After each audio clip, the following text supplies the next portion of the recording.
പ്രൈസലോ വേഗം പ്രദേശക്കുറിച്ചുള്ള നാമത്തിലെ സ്നേഹം നിർത്തെ എല്ലാ ദൈവമക്കളും അറിയിക്കുന്നു.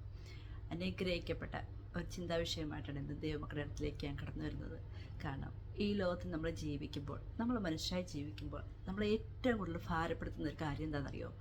നമ്മളെ പരിഹാസവും നിന്ദി അല്ലേ? കാരണം പലപ്പോഴും നമ്മൾ എത്ര പ്രശ്നത്തിൽ കൂടെ കടന്നു പോയാലും പ്രയാസത്തിൽ കൂടി കടന്നു പോയാലും ഒരു പക്ഷേ നമ്മൾ അതിൽ കൂടെ സ്മൂത്തായിട്ട് അങ്ങ് പോകും. ഹൃദയത്തിൽ വിഷമമുണ്ട്, ഭാരമുണ്ട്, എന്നിരുന്നാൽ പോലും നമ്മൾ അതിനെല്ലാം ഫേസ് ചെയ്ത് മുന്നോട്ട് കടന്നങ്ങ് പോകും. പക്ഷേ ഒരു വ്യക്തി ജീവിതം വന്ന് നമ്മളെ വീണ്ടും കുറ്റപ്പെടുത്തുക, അല്ലെങ്കിൽ പരിഹസിക്കുക, അല്ലെങ്കിൽ നമ്മളെ ഭയങ്കരമായിട്ട് കളിയാക്കുക, ആ അവസ്ഥയിലേക്ക് കടന്നു പോകുമ്പോൾ നമ്മൾ എന്ത് ചെയ്യും?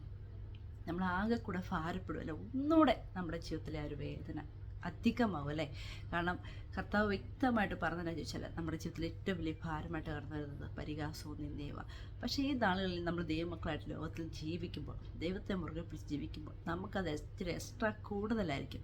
കാരണം പലവിധമായ രീതിയിൽ പിശാച് നമ്മളെ തകർക്കാൻ നോക്കും. അതിൽ അവൻ്റെ ഏറ്റവും വലിയ ആയുധമാണ് പരിഹാസവും നിന്ദ എന്നുള്ളതല്ലേ? കാരണം ജസ്റ്റ് എക്സാമ്പിൾ പറയുകയാണെങ്കിൽ, നമ്മുടെ നാട്ടിൽ പറഞ്ഞൊരു പഴഞ്ചൊല്ലുണ്ട്, ഫലമുള്ള മാവിലെ കല്ലേറുള്ള കിട്ടുകയുള്ളൂ എന്നല്ലേ? അതുപോലെ തന്നെയാണ് നമ്മുടെ ജീവിതത്തിൽ പ്രശ്നങ്ങളും പ്രയാസങ്ങളും നിന്ദകളും ഒക്കെ കടന്നു വരുമ്പോൾ ഒന്ന് വിചാരിച്ചാൽ മതി, നമ്മളിൽ ഫലമുണ്ട്, കർത്താവിന് നമ്മളെ കൊണ്ട് ആവശ്യമുണ്ട്. അതുകൊണ്ടാണ് പിശാച് നമ്മളെ തന്നെ എയിം ചെയ്ത് നമ്മളിതുപോലെ നശിപ്പിക്കാൻ നോക്കുന്നത്, നമ്മളെ ദുഃഖത്തിലേക്ക് തള്ളിയിടാൻ നോക്കുന്നതിൻ്റെ റീസൺ എന്താണെന്ന് ചോദിച്ചാൽ, നമ്മളെ കൊണ്ടും ദൈവത്തിന് പ്രയോജനപ്പെടും, അല്ലെങ്കിൽ ദൈവം നമ്മളെ എടുത്ത് മറ്റുള്ളവർക്ക് പ്രയോജനപ്പെടുന്ന അളവൊക്കെ കൊണ്ട് നടത്തും എന്ന് വ്യക്തമായിട്ട് കർത്താവ് ഇടപെടുന്ന ഒരു കാര്യമല്ലേ? കാരണം നമ്മൾ ആ ഒരു മരത്തിൽ നോക്കുകയാണെങ്കിൽ, ജസ്റ്റ് എക്സാമ്പിൾ നമ്മളൊരു മരം എടുക്കുകയാണെങ്കിൽ അതിൽ നിറയെ ഫലങ്ങൾ കാണും. ആ ഫലങ്ങളെ നോക്കുകയാണെങ്കിൽ അനേക കിളികൾ വന്ന് അതിൽ കൊത്തിപ്പറിച്ച് കഴിക്കാറുണ്ടല്ലേ? കാരണം എന്നാ? ആ കിളികൾ, ആ ഒരു ഫലം കിളികൾക്ക് ആവശ്യമാണ്, അതിൻ്റെ ഫുഡ് ആവശ്യമാണ്. പക്ഷെ അത് വന്ന് ആ ഫലത്തെ കുത്തിപ്പറിക്കുമ്പോൾ പോലും വേദനയുണ്ടല്ലേ?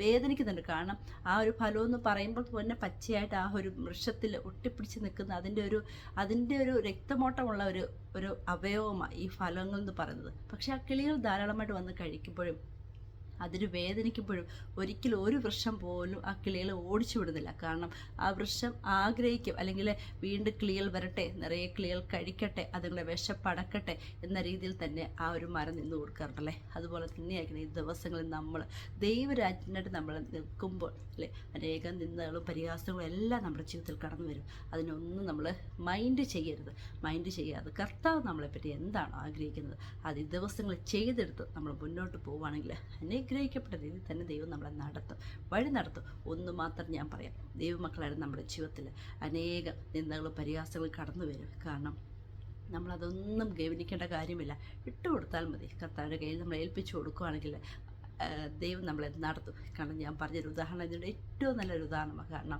ഫലമുള്ള മാവിലെ കല്ലേറുള്ളൂ. അതുകൊണ്ട് തന്നെ ഈ നാളുകളിൽ നമുക്ക് നിന്നേ പരിഹാസവും കഷ്ടമെല്ലാം കൂടി വരുമ്പോൾ ഓർക്കണം, ഞാൻ ഫലമുള്ള ഒരു വൃക്ഷം തന്നെയാണ് എന്നൊരു സന്തോഷത്തോടെ ഈ ദിവസങ്ങൾ നമ്മൾ മുന്നോട്ട് പോവുകയാണെങ്കിൽ പിശാച് നമ്മളെ എത്ര തകർക്കാൻ നോക്കിയാലും, നമ്മളെ തള്ളിയിടാൻ നോക്കിയാലും നമ്മൾ വീണു പോകത്തില്ല. കർത്താവ് നമ്മളെ അനുഗ്രഹിച്ച് നടത്തുക തന്നെ ചെയ്യും.